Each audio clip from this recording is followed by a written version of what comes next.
दोस्तों, स्वागत है आपका एक बार फिर से आपके अपने YouTube चैनल एस्पिरेंट्स राइजर पे। और अब मैं आपके साथ जुड़ गया हूं नए सेशन में, जिसमें हम लोग प्रैक्टिस करेंगे उत्तर प्रदेश पुलिस कांस्टेबल के लिए मैथ्स प्रैक्टिस सेट नंबर 19। ठीक है, एक दिन क्लास नहीं हुई है, बेसिकली 2 दिन नहीं हुई, संडे को नहीं हुई थी और कल भी नहीं हुई थी। ठीक है, क्योंकि मैं थोड़ा बिजी था। ठीक, सो आज से क्लासेस फिर से स्टार्ट हो रही हैं। सो आइए स्टार्ट करते हैं।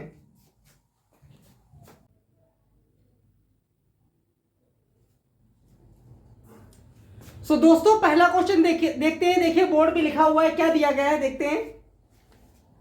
कह रहा है ए, बी तथा सी ने क्रमशः 4,000 रुपए, 3,500 रुपए तथा 5,000 रुपए के निवेश के साथ एक साझेदारी की। ठीक है, यदि 3 वर्ष के अंत में उनके द्वारा प्राप्त कुल लाभ 5,000 रुपए हो, तो ए और सी द्वारा प्राप्त लाभ के बीच अंतर कितना है। तो बेसिकली ये साझेदारी यानी पार्टनरशिप वाले चैप्टर से है और हमको सॉल्व करना है इसको। ठीक है, और हमें बताना है ए और सी द्वारा जो प्रॉफिट आएगा उनके बीच का अंतर कितना है। ठीक है, तो देखिए कर पाएंगे बहुत ही आसानी से। ठीक, देखिए कैसे। हमें पता है कि 3 लोग हैं साझेदारी में, ए, बी और सी। ठीक है, और सब लोग साथ में आ रहे हैं निवेश करने के लिए। तो इनको 4,000, ए ने किया 4,000 का निवेश, बी ने किया 3,500 का और सी ने किया कितने का, सी ने 5,000 का किया है। ठीक है, तो अब देखिए सबसे पहले क्या, और सबने कितने कितने सालों के लिए किया, 3 सालों के लिए। तो सारे लोगों का टाइम कितना है, 3 साल। तो निवेश यानी कि इन्वेस्टमेंट का रेशियो और ये टाइम का हो गया। तो अब इन दोनों को क्या करें, जब इन्वेस्टमेंट के को टाइम से मल्टीप्लाई करते हैं तो क्या आता है, प्रॉफिट आता है। हम जानते हैं ये चीज। तो पहले रेशियो ले लीजिए, काट दीजिए, 2 जीरो कट गया, 2 जीरो सब में कट जाएगा। ठीक है, और कुछ कटेगा, अब मल्टीप्लाई कर दीजिए। तो 40 इंटू 3 हो गया 120, 35 इंटू 3 होता है 105 और 50 इंटू 3 होता है 150, 150। ठीक है, 5 से कटेगा, काट दीजिए। 5 से कट गया 24 बार में, 5 से कट गया 21 बार में और 5 से कट गया 30 बार में। और कटेगा क्या, हाँ अभी और कट जाएगा, और काट दीजिए। देखिए 3 से कट जाएगा ये 8 बार में, 3 से कट गया 7 बार में, 3 से कट गया 10 बार में। अब नहीं कटेगा। तो कितने यूनिट हो गया, 8 और 7 15, 15 10 25। तो 25 यूनिट का प्रॉफिट हुआ। लेकिन वो तो कह रहा प्रॉफिट 5,000 का हुआ है। तो 25 यूनिट किसके बराबर है, 5,000 के। तो हमसे क्या पूछा है, हमसे पूछा है ए और सी में कितना डिफरेंस है। तो ए को देखिए 10 यूनिट मिल रहा है और बी को और सी को कितना मिल रहा है, सॉरी ए को 8 यूनिट मिल रहा है और सी को मिला 10 यूनिट। तो डिफरेंस आएगा 2 यूनिट का।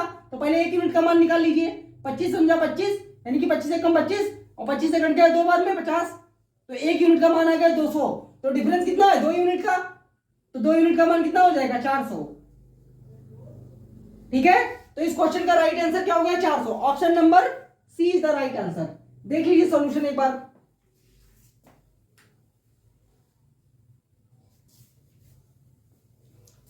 समझ में आया। अब करेंगे नेक्स्ट क्वेश्चन। तो दोस्तों अगला क्वेश्चन देखिए क्या दिया है।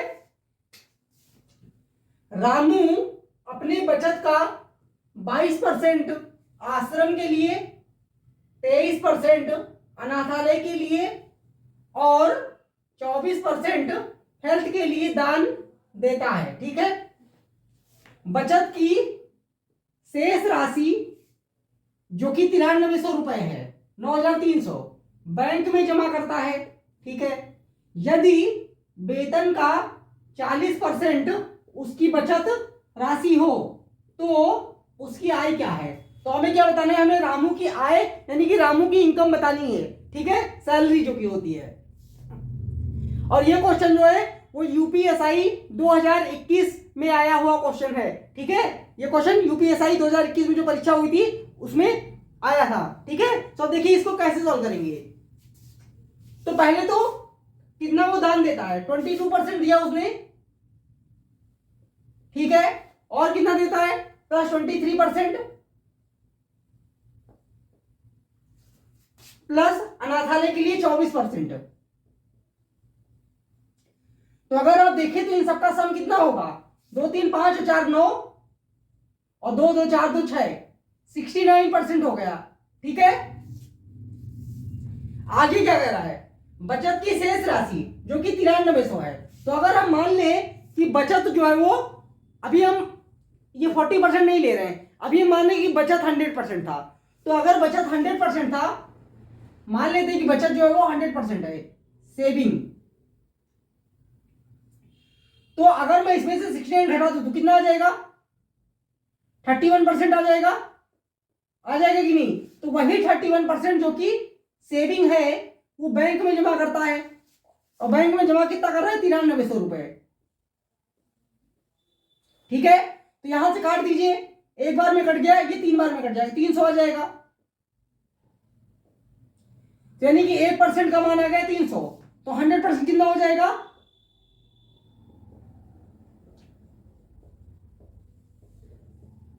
30,000 आ जाएगा कि नहीं? अच्छा, अब आते हैं इस 40% पे। तो ये जो है ये टोटल सेविंग है, ये क्या है, टोटल सेविंग, यानी कि टोटल बचत, कुल बचत कह सकते हैं। ये क्या है, कुल बचत है। ठीक है, तो उसने तो वो तो कह रहा है कि कुल बचत जो 40% है उसकी उसकी इनकम का। तो अगर हम देखें तो 40% जो है वो किसके बराबर होगा, इसी 30,000 के। तो हमें क्या निकालना है, हमें निकालना है उसकी आय यानी कि इनकम, और इनकम तो हमेशा 100% होगी। ठीक है, ये हमने जो 100% लिया था ये हमने बचत के रिस्पेक्ट में लिया था, लेकिन क्योंकि हम जानते हैं कि इनकम जो कि हमारी सभी स्रोतों से आय होती है वो हमारी 100% कंसीडर की जाती है। तो क्योंकि उसने कहा कि बचत जो है वो 40% था, तो हमने 40% रख दिया, क्योंकि टोटल बचत आया 30,000। ठीक है, तो इनकम होगा 100%। तो 100% का मान कैसे निकालेंगे, 100% आ जाएगा। कैसे, 40 को अगर हम 2.5 से मल्टीप्लाई कर दें तो बन जाएगा 100। हाँ, तो 2.5 से इसको भी मल्टीप्लाई कर दीजिए, तो 25 इंटू 3 कितना होता है, 75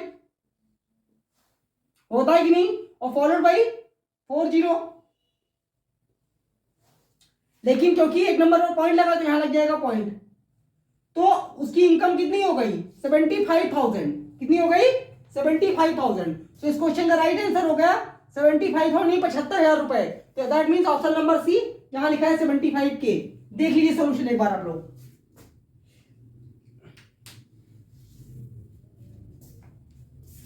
ठीक है, समझ में आ रहा है अच्छे से, बढ़िया से? ठीक है, अब देखेंगे नेक्स्ट क्वेश्चन।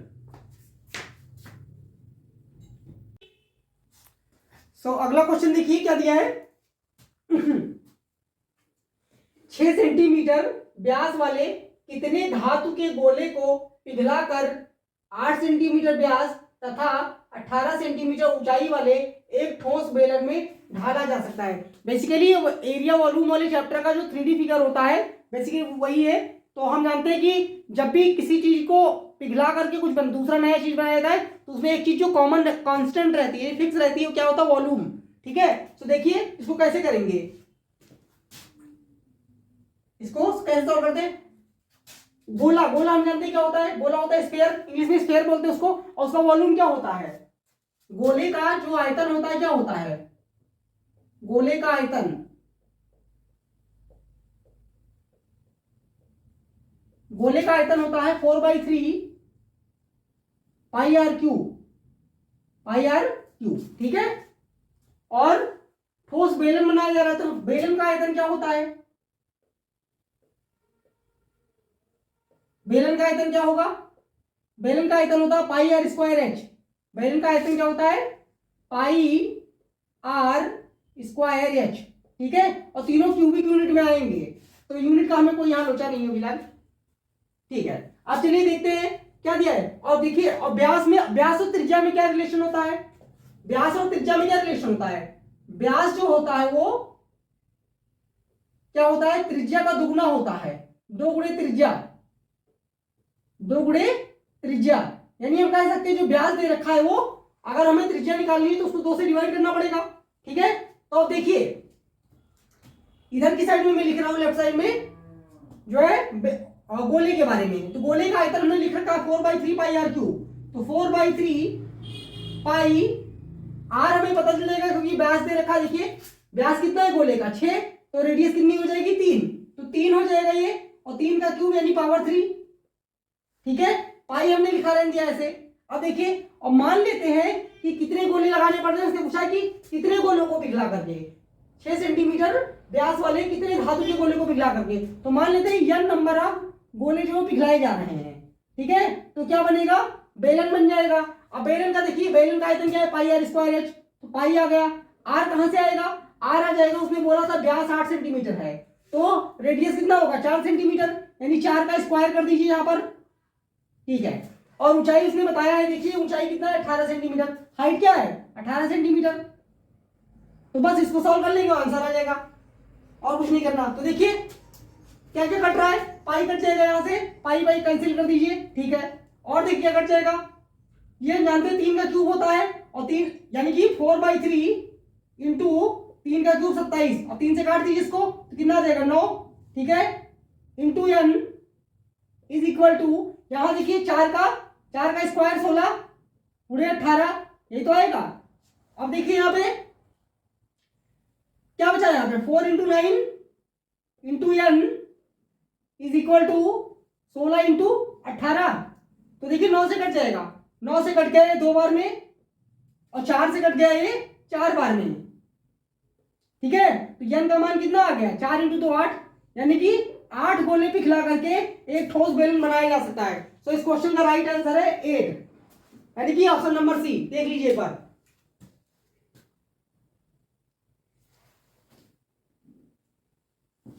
ठीक है, समझ में आ रहा है। अब देखेंगे नेक्स्ट क्वेश्चन। अगला क्वेश्चन देखिए क्या दिया है, वह छोटी से छोटी संख्या जिसे 12, 10 तथा 11 से विभाजित करने पर क्रमशः 11, 9 तथा 10 शेष बचता है, ठीक है। ऐसा क्वेश्चन हमने किसी वीडियो में किया था, मुझे याद नहीं कौन से वीडियो में, लेकिन किया था। तो ये बहुत ही आसान है, कैसे, एलसीएम एचसीएफ वाले चैप्टर का है। तो देखिए इसका यानी कि कह सकते हैं ये क्या होता है, भाजक, ठीक है, और दूसरा क्या है, शेषफल,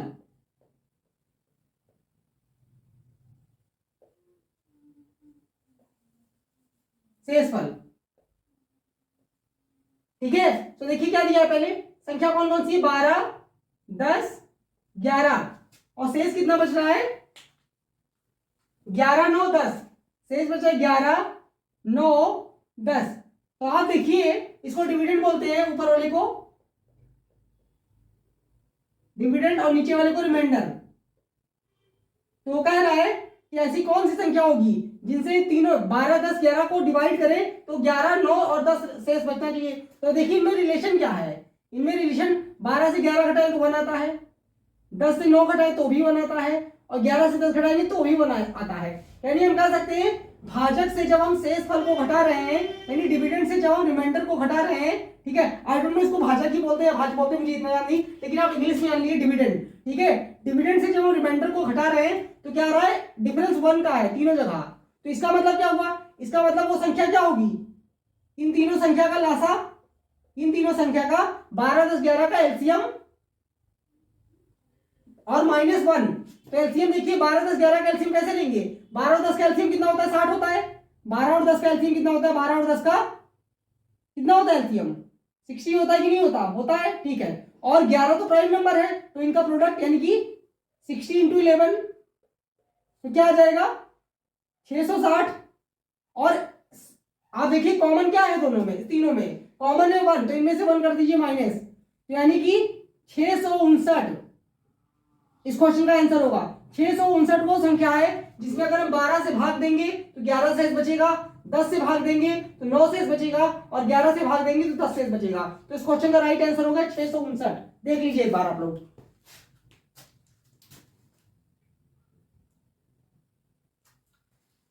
ठीक है, समझ में आ रहा है। तो अब देखेंगे एक नेक्स्ट क्वेश्चन। एक दुकानदार एक वस्तु को 10% लाभ पर बेचता है, यदि वह इसे 5% कम पर खरीदता तथा 240 रुपए अधिक में बेचता तो उसे 20% का लाभ होता। तो वस्तु का क्रय मूल्य बताओ, यानी वस्तु का कॉस्ट प्राइस हमें बताना है, ठीक है। तो देखिए कैसे करेंगे, बहुत आसान है। मान लेते हैं कि पहले सीपी कितना था 100x, यानी कि पहले क्रय मूल्य कितना था पहले क्रय मूल्य था 100x, ठीक है। तो 10% लाभ पे बेचेगा तो विक्रय मूल्य कितना हो जाएगा, विक्रय मूल्य हो जाएगा 10% लाभ पे बेचने पर 110x हो जाएगा कि नहीं, ठीक है।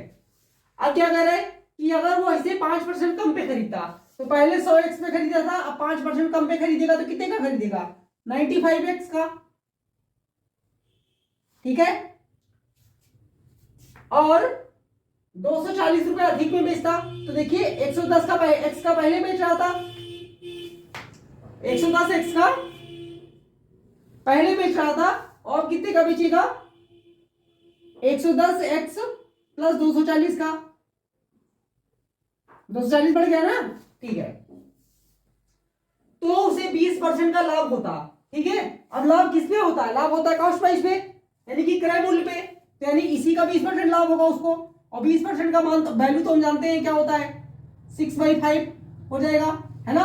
20% का मतलब क्या होता है, 20%, यानी कि 1/5, और 5 की अगर 5 का कॉस्ट प्राइस है तो 1/6 हो जाएगा, तो यानी 95x का 6/5 पे बिकेगा। तो बस देखिए कुछ नहीं करना, काट दीजिए इसको, 5 से कट गया एक बार में, 5 से कट गया 19 बार में, तो यहां क्या आ जाएगा 19 × 6 यानी 114x इज इक्वल टू कितना आएगा, 110x प्लस 240, तो 110 को ले आइए लेफ्ट हैंड साइड में इधर की ओर, तो कितना हो जाएगा 4x बराबर 240, तो x बराबर क्या आ जाएगा 60। तो हमने कॉस्ट प्राइस क्या माना था 100x, तो 100x का मान कितना हो जाएगा 60 इंटू 100 यानी कि 6000। तो इस क्वेश्चन का राइट आंसर क्या हो गया 6000। क्या पूछा था, क्रय मूल्य बता दीजिए, तो क्रय मूल्य कितना है 6000, option number C is the right answer, देख लीजिए।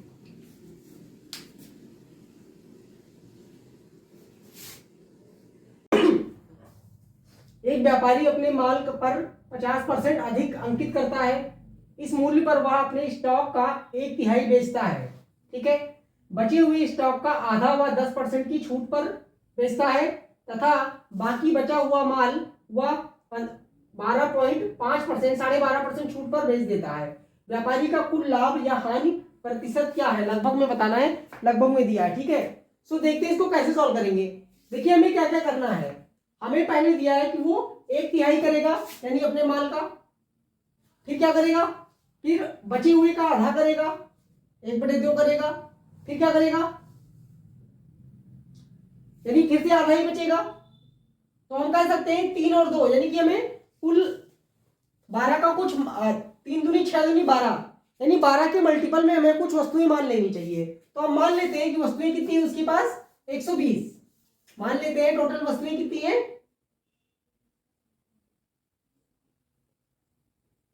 वस्तुएं जो है उसके पास वो 120 है।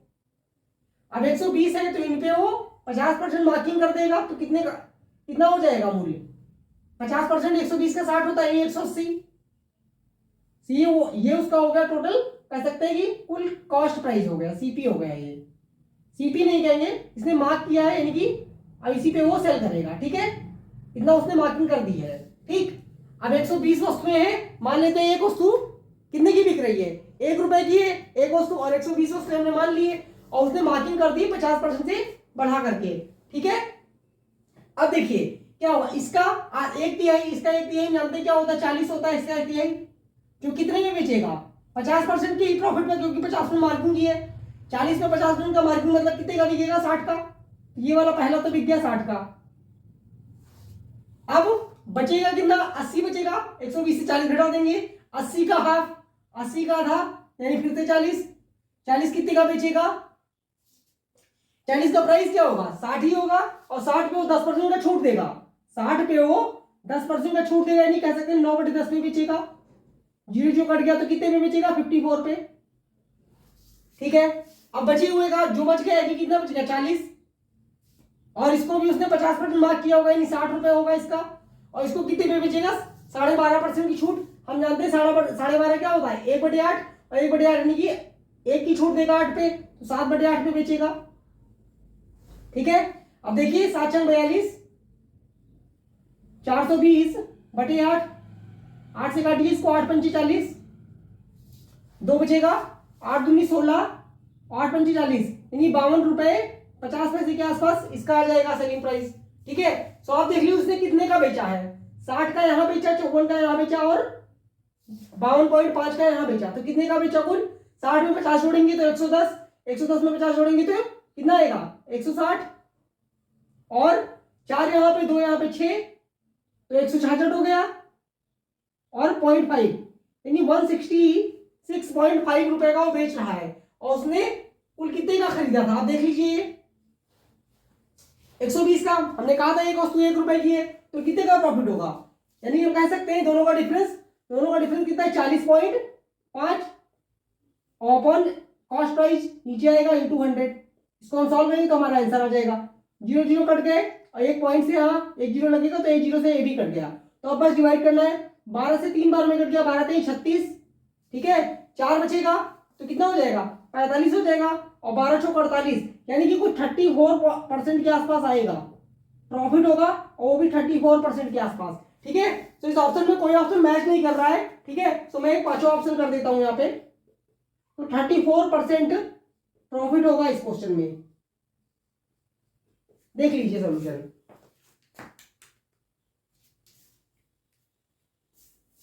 ठीक है, ये क्वेश्चन थोड़ा सा लेंदी हो गया, कोई बात नहीं। ठीक है, अब हम लोग करेंगे एक और क्वेश्चन। अभी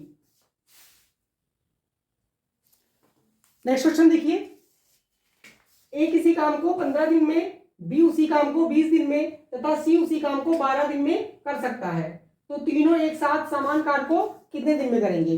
ठीक है, so basically time and work का क्वेश्चन है, तो देखिए कैसे करते हैं, जल्दी से करेंगे। ए बी सी, 3 लोग हैं, ए काम को कितने दिन में कर पा रहे हैं? 15 दिन में, बी कर पा रहा है 20 दिन में, और सी कर पा रहा है 12 दिन में। तो सबसे पहले ये क्या है, ये दिन के हिसाब से दिया है, तो सबसे पहले हमें इनकी क्षमता निकालनी पड़ेगी, यानी कैपेसिटी। ठीक है, तो क्या कीजिए, तीनों का एलसीएम ले लीजिए, तीनों का एलसीएम लेंगे तो क्या आएगा? 60 आ जाएगा। तो 60 क्या होगा? Total work. अब देखिए, अगर 15 दिन में भी एक पूरा काम करता है, 60 काम करना है उसको, तो एक दिन में कितना काम करेगा? 4 काम करेगा। बी 20 दिन में पूरा काम करता है, अगर 60 काम करना है तो एक दिन में 3 काम करेगा। और अगर सी पूरा काम 12 दिन में करता है और उसको 60 काम करना है, तो कितना काम करेगा? 5 काम करेगा। तो अब देखिए, तीनों मिलकर पूरा काम एक दिन में कितना काम करेंगे? 4 3 7 5 12, यानी तीनों मिलकर कितना काम कर पा रहे हैं एक दिन में? 12 काम। तो हमसे पूछा है कि अगर तीनों एक साथ मिलकर काम करें तो काम कितने दिन में हो जाएगा? तो टोटल काम है 60, और तीनों मिलकर करेंगे एक दिन में 12 काम, तो कितने दिन में हो जाएगा? 12 × 12, 12 × 5, तो 5 दिन में पूरा काम खत्म हो जाएगा। तो इस क्वेश्चन का राइट आंसर क्या हो गया? 5 डेज। ऑप्शन में मैच कर रहा है क्या? नहीं कर रहा है, तो none of these. Option number 4 is the right answer. देख लीजिए। ठीक है, तो ये थोड़ा सा आसान क्वेश्चन था। अब हम मिलेंगे नेक्स्ट सेशन में, ठीक है, जिसमें हम डीआई डिस्कस करेंगे, क्योंकि पुलिस के एग्जामिनेशन और एसएससी जीडी एग्जामिनेशन में इस बार डेटा इंटरप्रिटेशन एसएससी जीडी में तो आता ही है, लेकिन पुलिस की एग्जामिनेशन कांस्टेबल वाले में भी इस बार डीआई जरूर आएगा। ठीक है, तो तब तक के लिए thank you so much. Video अच्छा लगे तो लाइक करें, शेयर करें।